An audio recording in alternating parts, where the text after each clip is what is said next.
If you have a smart speaker, you have access to the entire world of NPR and St. Louis Public Radio. All the latest news and all the captivating stories. Activate our voices with yours by telling your smart speaker to play St. Louis Public Radio. From St. Louis Public Radio. This is Politically Speaking. In just over 1 week, Missouri lawmakers will gather in Jefferson City for a special session addressing tax cuts and tax credits. Governor Mike Parson wants to pass a bill containing both an income tax cut and agricultural tax credit programs, two issues that the legislature did pass bills on, but Parson wanted them to be better. On this episode of Politically Speaking, Republican Senator Lincoln Hough joins the show to talk about the special session, including whether the state can afford another income tax cut.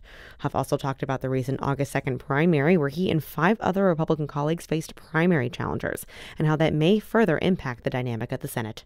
Let's hit the music. This is the Politically Speaking podcast, the definitive show about Missouri politics. We have to talk about things that matter to people.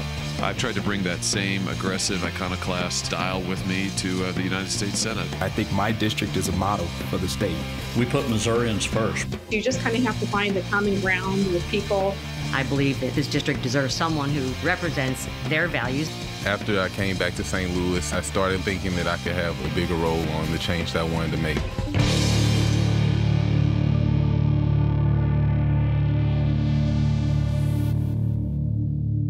Welcome to Politically Speaking. I'm your host, State House and Politics reporter Sarah Kellogg. Joining me in studio in St. Louis is my co-host, St. Louis Public Radio's political correspondent, Jason Rosenbaum. And our guest today, joining us via Zoom, he is the Republican senator representing the 30th District in the Missouri Senate, which includes part of Greene County, including Springfield, Missouri. Lincoln Hough. Thanks for having me, guys. Thank you for joining us on the show, Senator. Before we get started, I'd love it if you just reminded our listeners a little bit about your district, where it covers, and who you represent. Sure. So I represent essentially the city of Springfield down in southwest Missouri. My district's completely encompassed within Greene County. It's primarily the city limits as these lines get redrawn. It's not exactly that, but pretty much it's the city of Springfield. So you are currently in the middle of your re-election campaign. How has this cycle differed from when you first ran for Senate in 2018? So in 2018, let's see, it wasn't 125 degrees every day all summer long when you were out campaigning. I mean, I'll tell you guys, this has been a long and hot summer. So the fact that I think it's, most of this week is going to be down in the 80s, it feels like, a nice cool climate to be out meeting with voters and doing the things that we're always doing on these campaigns. The primary, these primaries have gotten different through the years. When I first ran for the House back in 2010, I felt like honestly, guys, there had to be a little bit of honesty and a little bit of truth in what was being said. And I feel like what we saw around this state in, half a dozen races that I watched pretty closely, mine included, was a little bit of liberty taken with how things were, explained to voters. So I think that, that's frustrated a lot of our colleagues. I haven't talked to a whole lot of members in the House, but I know the folks in the Senate that were in these primaries up until a few weeks ago felt a little frustrated at the way the process had worked. You faced a primary opponent in Angela Romine. What was your strategy like going into this primary? What were you hearing from voters? Yeah, I'm probably not the typical candidate here because I've never run a race against an opponent. I run races based on what I've been doing while I've been in Jeff City and the things that I feel like are important to folks back home that we've been successful in. I think we have a good track record in the last 4 years that I've been in the Senate, and that's essentially, guys, that's what I ran on, and I got reelected by, I think, 56% of the vote, something like that, which, it's people are free to run for office. And I always say, if you want to get involved, go run for office. And my opponent was on city council and had a little bit of name ID and had some, financial backing in the community and from other parts of the state. So we didn't take anything for granted, but at the same time, I've run a few of these races down here the past several years and have a pretty decent track record. You were one of 6 Republicans who faced primary challenges this election cycle. And with one of the incumbent senators, Senator Bill White, losing to a more I don't know if we want to call her more conservative challenger because Bill White's pretty conservative himself. But why do you think that there were so many challenges of Republican incumbents this year? Well, some of it, quite frankly, was due to recruitment from some folks that wanted to see, what I guess they used to call the conservative caucus grow in numbers. I know a few of my colleagues were point blank told that their opponents were recruited by folks around Jeff City who were trying to add to that caucus's number. Now, the interesting thing now is we have, I guess they have disbanded, or at least they've signed a letter of intent to disband, and maybe things will get better. I think the proof will be when we go into special session and see how things come together and whether or not we can actually, work together or not. But politics is a different animal right now, guys. I mean, it seems more mean-spirited. It seems more, in my opinion, unhealthy for our communities and for our state and for our country. And, the thing that I kept pounding in as we worked across the district and helped other candidates around the state was we get more done when we work together.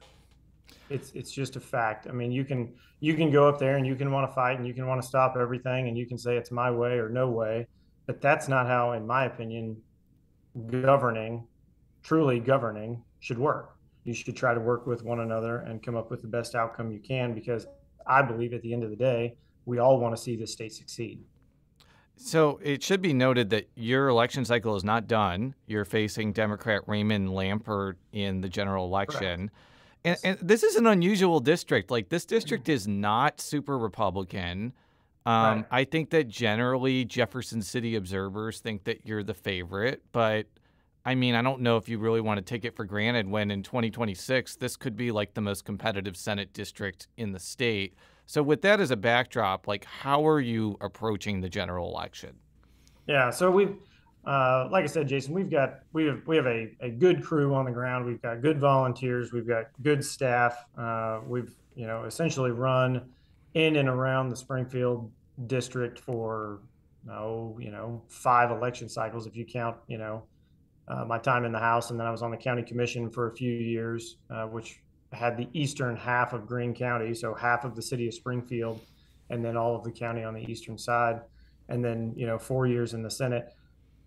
I think if you're doing a good job, I think people notice that, and I think they recognize that. And we're working every day. I mean, we really are. We're out in the community every day. We're meeting with different groups. As soon as I finish up this interview with you guys, I've got to go talk to a couple of different groups around town that'll wrap up my day. But no, you're exactly right. You take nothing for granted.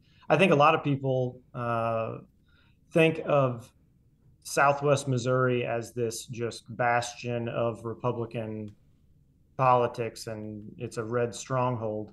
And the city of Springfield, I mean, my district is about a 51-49 or maybe a 50.5 Republican district.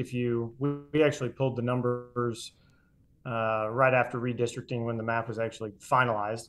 And I believe Trump only won this Senate district by a little over a point. When he won the state by 18, he won this specific district, if you do precinct by precinct, by a little over 1 point. So it's not a slam dunk. We'll take nothing for granted, and we'll run a good race. Moving on to other election discussion, what is your take on the upcoming U.S. Senate election? Do you believe that Attorney General Eric Schmitt has an easy path to election? Why or why not? I don't think anything's ever easy, especially when you're at that level. I think Eric has shown that he's a hard worker. Obviously, when you come through a primary the way that he did, and you work as hard as he did, and get around and meet as many people as he did, I think that shows. I think that shows people that you're willing to put the work in, not just to the campaign, but then into the job. So I'm sure that he's not taking anything for granted. I saw him at the state fair last week or the week before, and he was there, and he was there all day, and he was shaking hands and introducing himself around and saying hi to people and doing all the things that he needs to do. So I imagine he'll be in good shape, but I'm sure that he will run hard all the way through November. What are your thoughts on Trudy Busch Valentine? I know that you're a Republican, but I'd be interested to hear how you think she is going to fare, because if she does a lot better than expected, it could have a trickle-down effect on state legislative races like yourself. Yeah, and that's what I mean. That's part of why we have the campaign structure that we have in place, Jason. I mean, you are, like it or not, kind of at the will of the voters that see the candidates that are, at the top of the ticket that then trickle down. Those votes sometimes do trickle down in our districts, both the Senate and the House districts.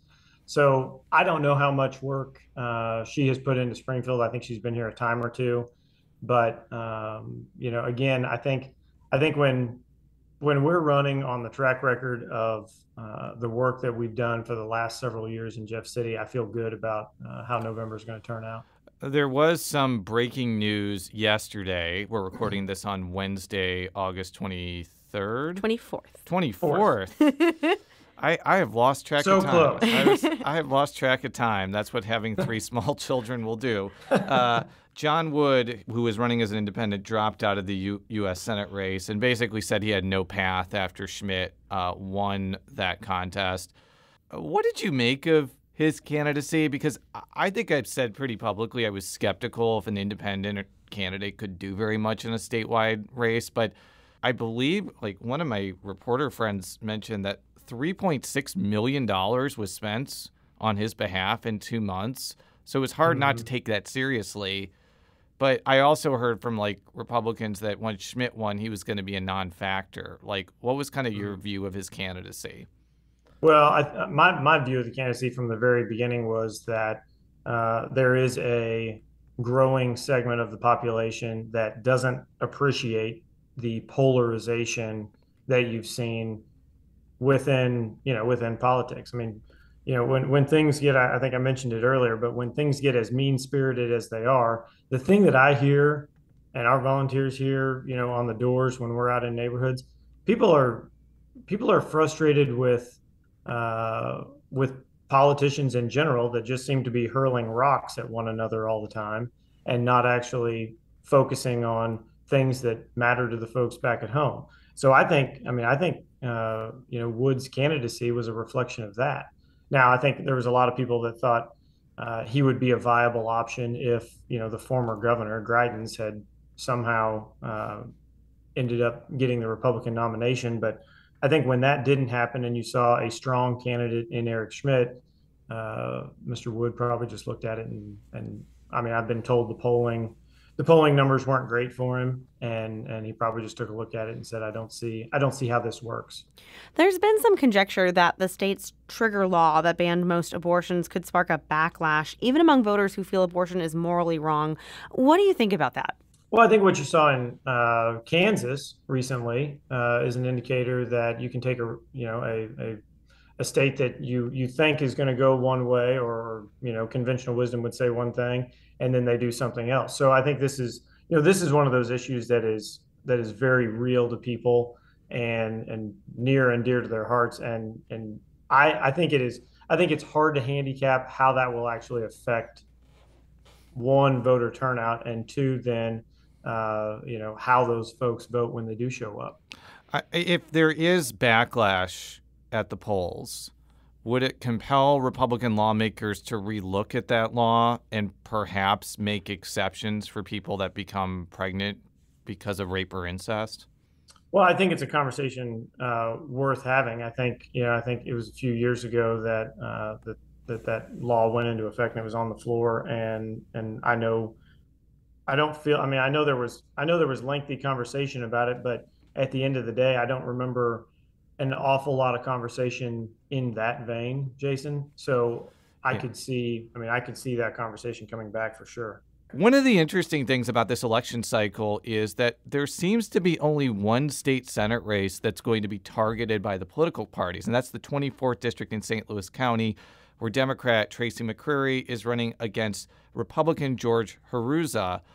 How do you think that dynamic will affect other races like yours? If all the money and the attention is going to that, could it mean that people like you don't have as much to worry about? Or is that just looking at it too myopically? Well, I think there's a couple of factors here. One being the primaries that we just went through, and I'll admit, I've not totaled up the amount of money that Republicans spent fighting amongst ourselves. I mean, I would venture it in the several $1 million ranges, right? I know, my race down here, we spent probably $400,000 on a primary, and I guess my point, the start of the point here is that when we as Republicans are fighting against one another in August, we flat don't have the resources to be competitive in a number of other seats. So then you have to be more targeted because your resources are limited.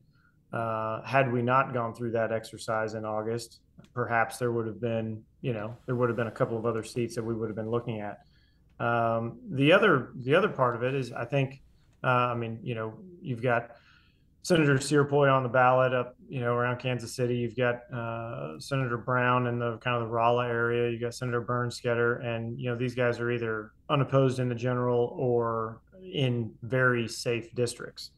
My seat's one of those, like I mentioned before, that's about as close to a 50-50 Republican-Democrat seat that you have in the state.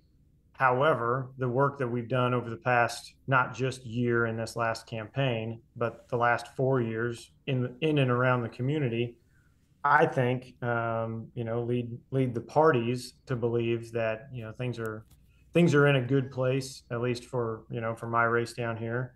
And, when you have a finite amount of resources, you're going to focus them on the maybe the pickup seat that you might be able to win. And right now that's the 24th. We need to take a quick break, but we'll be right back.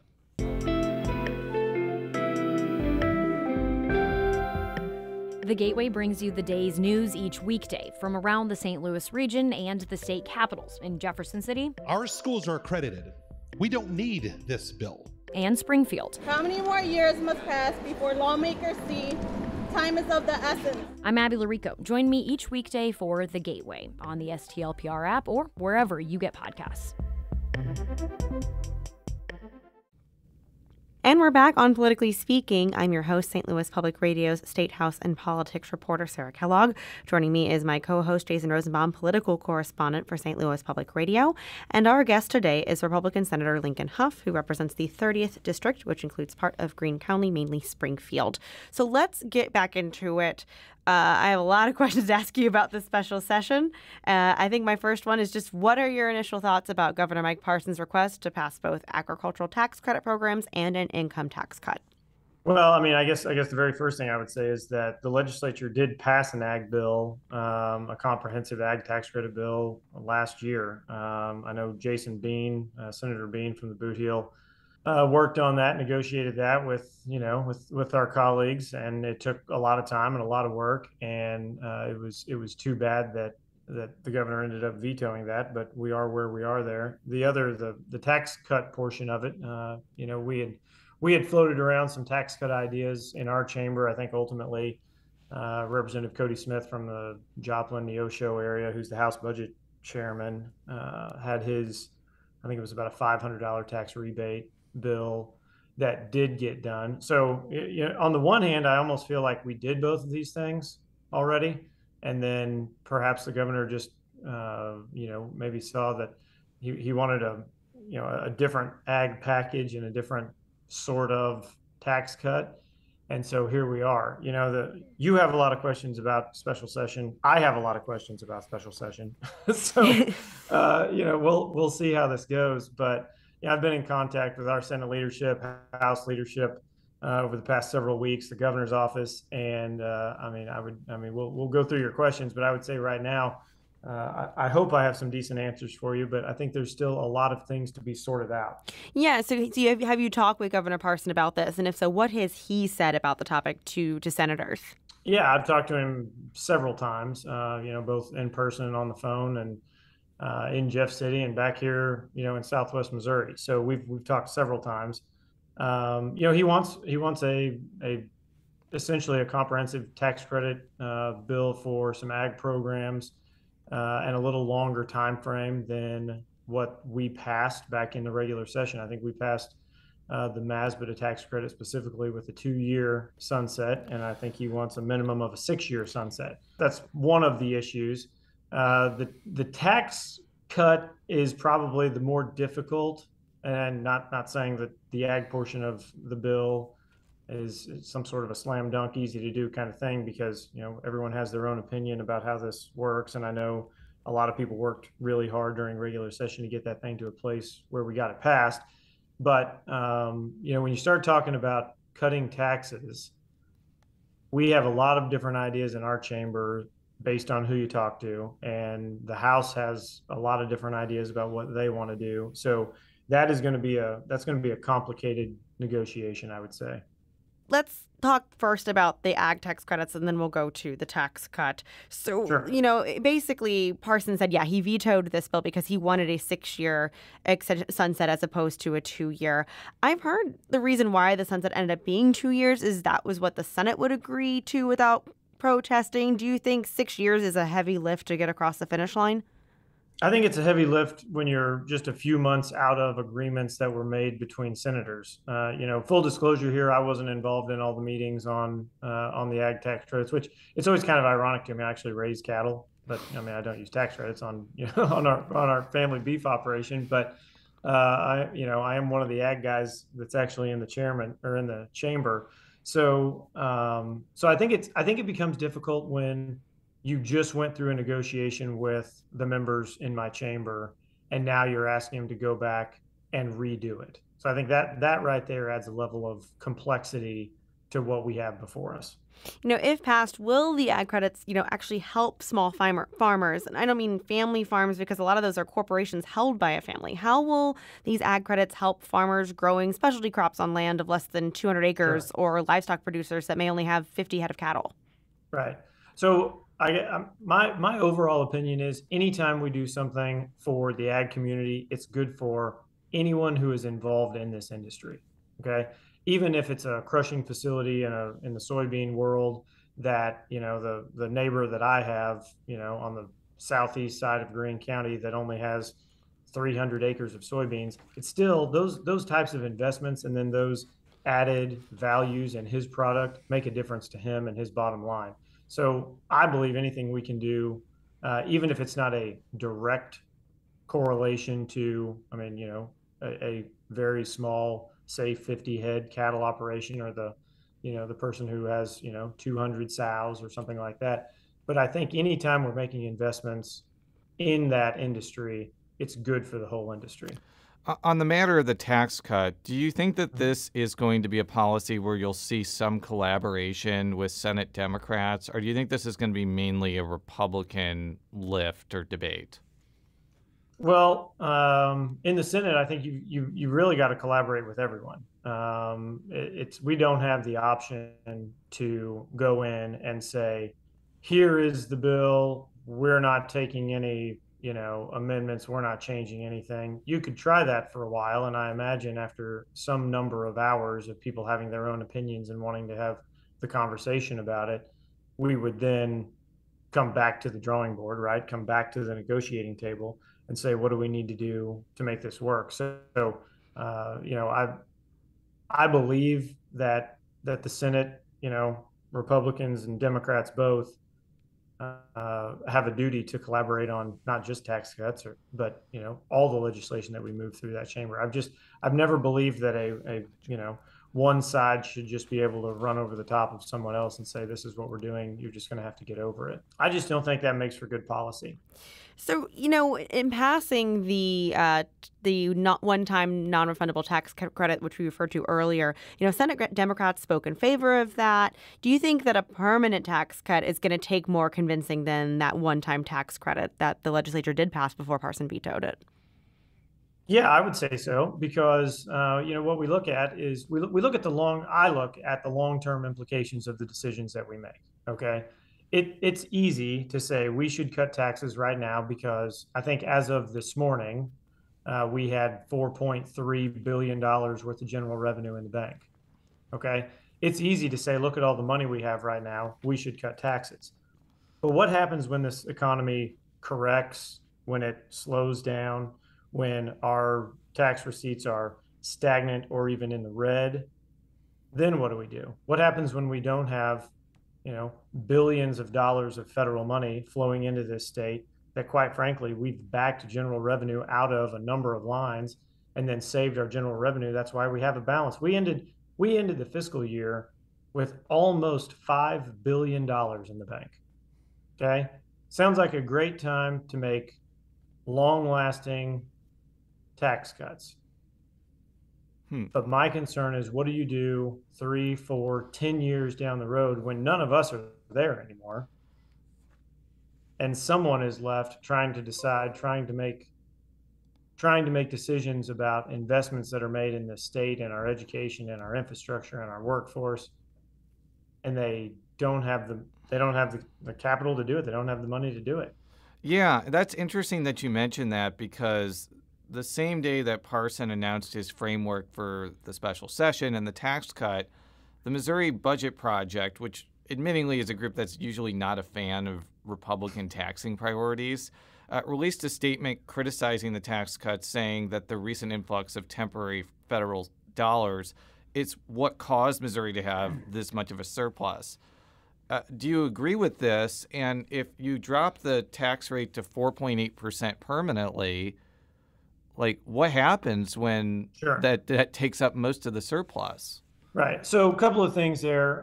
One, the influx of federal money absolutely has a lot to do with the bottom line, like I said, as of today, $4.3 billion that we have in the bank. The other portion of why we have so much money in the bank is just the economy, year over year, from last year to this year, month by month, has been growing by double digits.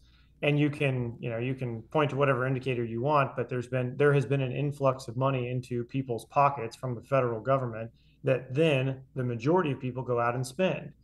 And then those tax dollars, those sales tax dollars, are collected by the state, and we see our sales tax receipts, honestly, guys, go through the roof. But it's short-lived. It's not something that's going to perpetuate year after year after year, because it can't. The federal government can't just keep directly sending all this money to individuals and to businesses and to municipalities. You see it in the construction industry right now, where people are building things as fast as they can because there's all this federal money floating around. So it's, the one-time money is definitely a factor in that. Yeah, in that same vein, how do you make sure that whatever tax cut gets passed doesn't make it difficult to fund vital services going forward? Well, my goal will be to make sure that whatever type of tax cut that we try to move through both chambers is a responsible tax cut, not something that is going to handcuff this state for future legislatures. We can't go through the exercise that Kansas went through, because we do have the Hancock Amendment in our Constitution, and we cannot just go back and raise revenues when things fall apart because we cut taxes to an unsustainable rate. So moving on to the category that I have just dubbed as Legislature 2023 vibes. So kind of assuming that you are reelected in November, I just want to talk about the Senate itself. So the Conservative Caucus, as you mentioned, announced that it is disbanding, extending an olive branch to non-members of the caucus in the hopes to run under one Republican banner. What do you think about this approach? Well, I think I mentioned it before. The proof will be in what happens moving forward.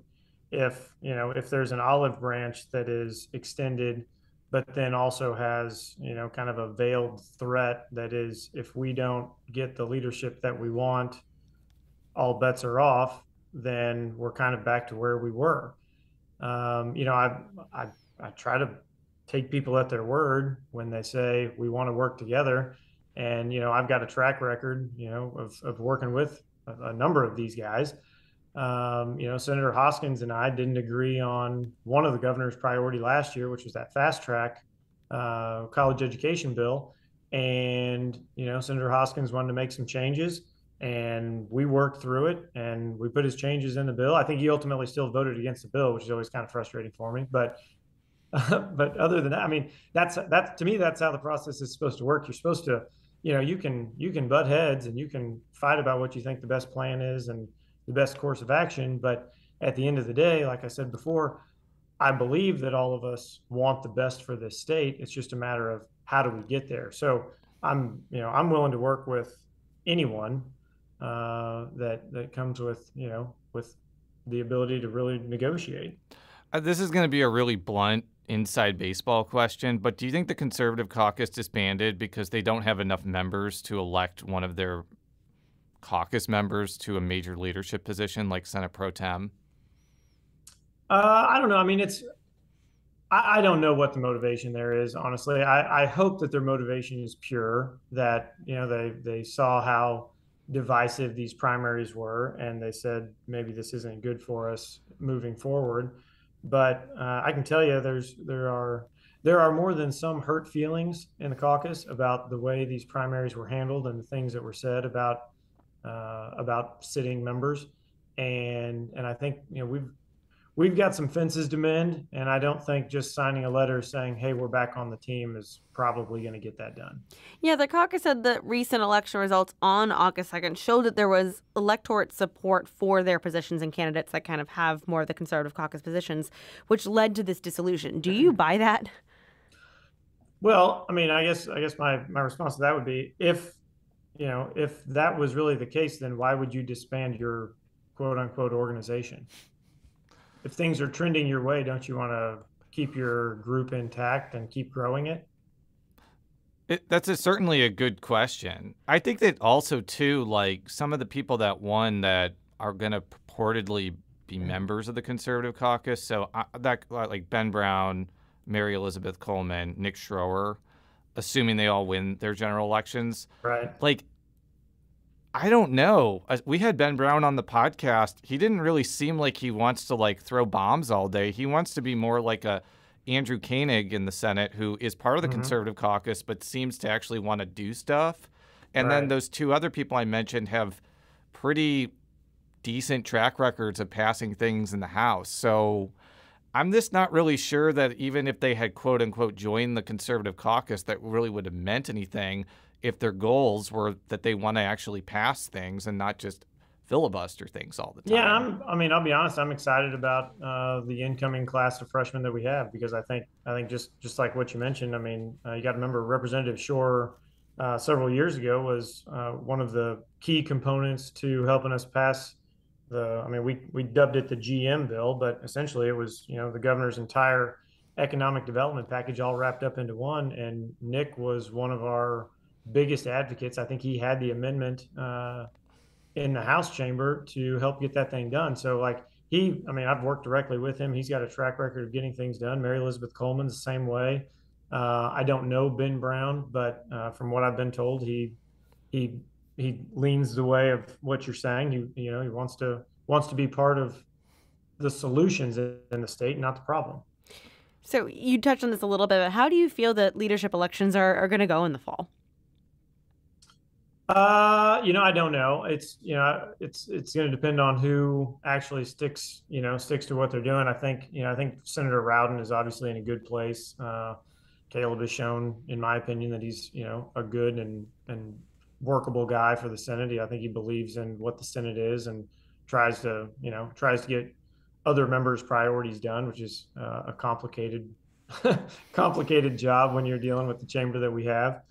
So I think he's probably in good shape. And then as far as, floor leader and then, kind of all the, if you want to call them down ballot races, we're just going to have to see, in my opinion, who sticks in there and puts the legwork in and, gets those commitments from colleagues. It's kind of nice not to be running for leadership. I know you're you're planning on you were vice chairman of appropriations. Dan Hageman is ending his illustrious legislative career. Yes. If you are budget chair, what is kind of going to be your vision for how you run that committee, and how do you expect to interact with the House, given that that's often the biggest conflict in May? Well, Cody and we've got a good working relationship. We talk fairly routinely. Dean Plocker over there, who will be the speaker, he and I talk all the time.